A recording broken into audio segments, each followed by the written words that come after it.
Thank you, Lee. Welcome out to Dozer Park. I'm down here with Chris Swauger, and we're ready to have some fun this week. You ready to go?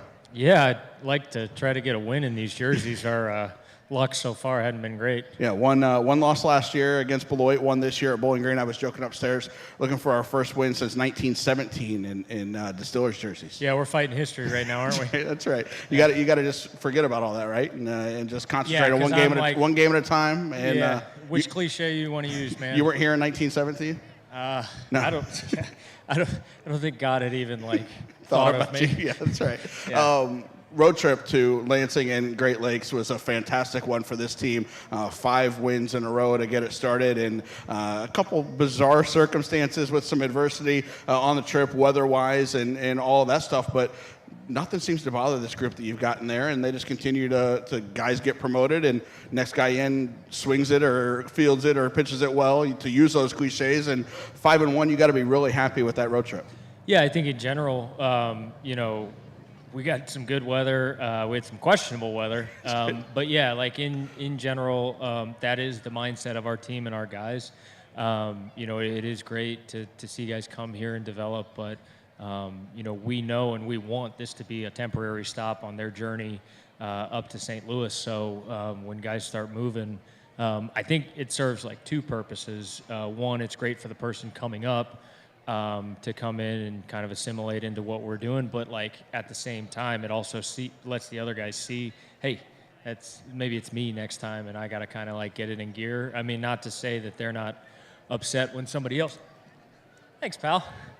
Appreciate that. You gotta make that catch. They're all competing for the same spots, and so if a reliever goes up or if a position player goes up, the other ones see it happening, and it's more motivation for them to either keep doing what they're doing or make some adjustments and changes so that they can be the next guy. We had 2 All-Stars that went up either during or after the road trip, and Irving Lopez, second baseman, Brian Dobzhansky, a pitcher who was with us in a different role last year. Take us a little bit behind the scenes of that if you can. How do you tell those guys that they were getting promoted? I know they were a little different but Dobzhansky's was after a 7-hour bus ride back home, but for whatever you can share with us, how do you let them know that they're going up? I try to be as straight up as possible. I know in the past, guys like to mess with them a little bit. Most of these guys that we're promoting have earned it. So, when they get called into the manager's office, they kind of probably have an idea of what's going on. It's not like we're, bringing marginal players in and we can mess with them about getting released or getting sent down. Right. Most of them, I don't have a lot of players in my office.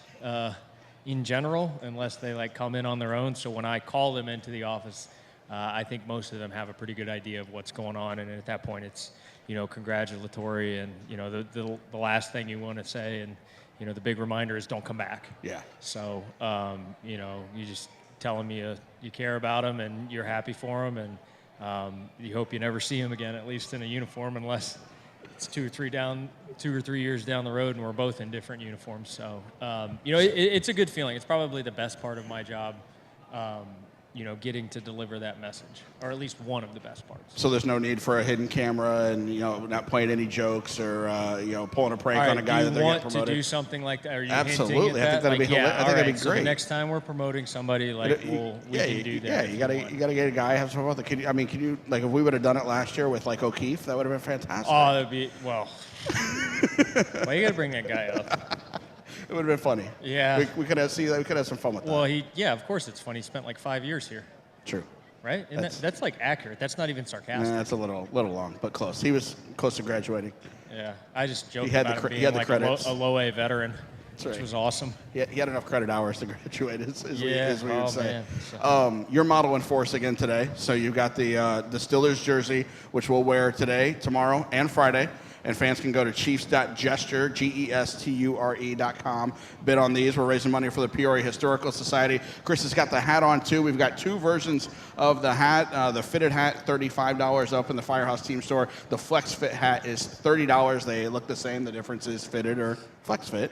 and $5 difference there. And then there's 2 T-shirts, which you'll see some of our staff down here wearing as well. Same design, but 2 different colors, one gray, one black. So you can go get those T-shirts as well. Celebrate Distillers with us, and a growler giveaway tomorrow. So we're ready to have some fun. And back home, we go to Clinton for a quick 4, and then we're back for a nice 6-game stretch here. And after a trip to Michigan, a little bit longer on the bus than like 9 Die Hard movies. We're ready to be home. We're ready to be home for a while. Yeah, John McClane got us through it, man. That's right.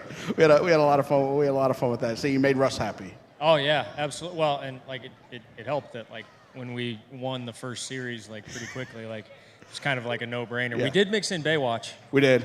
So we also skipped the last Die Hard, which yeah, may or may not have ever happened. Yeah. I mean, I don't know. It's like Rocky. You skip like 5. You right? watch your favorites for sure. So. Yeah, we did that. We got the best Christmas movie ever. We watched it. First Die Hard. That was okay. You're trying to start like the Mike and Mike argument. Yeah, that was my go-to. Yeah. I didn't say as a hot dog a sandwich. That's a whole different conversation. Right on. Is it? Hot dog a sandwich? I guess it's meat between 2 buns. Yeah, it's a sandwich, right? Yeah, theoretically, right? Yeah. I don't know. There's like it's you have no idea what we like just started. Theoretic and like actual realistic. So I mean, you can make arguments on both sides, and we can sit here for way longer than 8 minutes. That's true. We absolutely could. So. Okay, so last thing for you here, we got a new guy on the road, Lucan Baker, 2nd-round pick this year out of TCU. When you get a guy in that has just been drafted, we did this last year with Kramer Robertson. What goes on in the clubhouse? He's got a bunch of guys to get to know. I know he knew Ben Yoakley, who they'd been together in the GCL, but that's it. He's seeing 25 unfamiliar faces, a new coaching staff he doesn't know. Walk us through how all that works. Well, the first thing I do is apologize to him for me being his first experience in pro ball.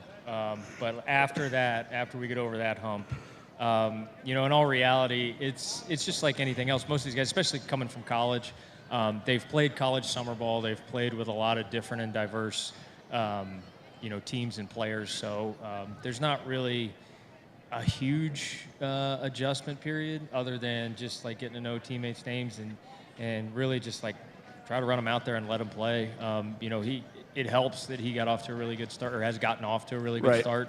And it's very clear like why he was drafted where he was, what he brings to the table. So, we're going to let him keep playing, but at the same time, like there's things that we're going to do to try to help him get better and help him, just improve his overall game, which, he's an active participant in. I think that's his personality. So, the guys that we've gotten here, whether it was Krasinski or Kramer last year or Lucan this year, they're all like really good players, which I think is, part of that Cardinal mold. And they've walked right in and fit in with our clubhouse. So it's kind of hard not to fit in here. That's true. Like we got to work at it. Yeah, we are a band of just weirdos. And you finally got somebody my size that I can see eye to eye with. I like that. Yeah, if you're on my shoulders. 6'4", 280. I'm good. Yeah. So if I'm on your shoulders, if I'm on your shoulders, I'm pretty sure he walked in and like thought you were the mascot. I might be. Yeah, but then when he actually sees how big Homer is, that's right. I got no chance. He's gonna be like, okay, well, my bad. Yeah, so we're good. Yeah, you're like a little bulldog, anyways. You wouldn't even be it's a Dalmatian. That's a true story. Yeah. You figured that out in two years. Yeah, I feel like you'd be nipping at people's heels. It's a sophomore year course. Yeah, I follow Frank in that. So we always got to get a Frank mention in out here. God. It's fun. It's like the first guy ever that's been on the roster that's like height and weight are beyond what our strength coaches is. Yes, it's a true story. Yeah, and I got to tell you, I feel like really confident if like some sort of conflict were to happen between two teams that like they just wouldn't come off the bench. Yeah, we're good. Well, and the other thing is, if it did happen, I know that Lucan would be in the dugout, not like Frank, who's consistently in the bathroom when things happen. So that's right. We're good. Yeah. Thank you. Good luck tonight. Thank you. Let's get a W. Okay. Chris Swauger, our manager. We're ready for Distillers Night at the ballpark. Thanks for joining us here. Don't forget, we've got the fireworks postgame. We've also got the pitch-in for charity, raising money for the Flynn's Irish School of Dance, and they're up next. We'll throw it back up to you guys in the booth. Thanks for coming out to Dozer Park.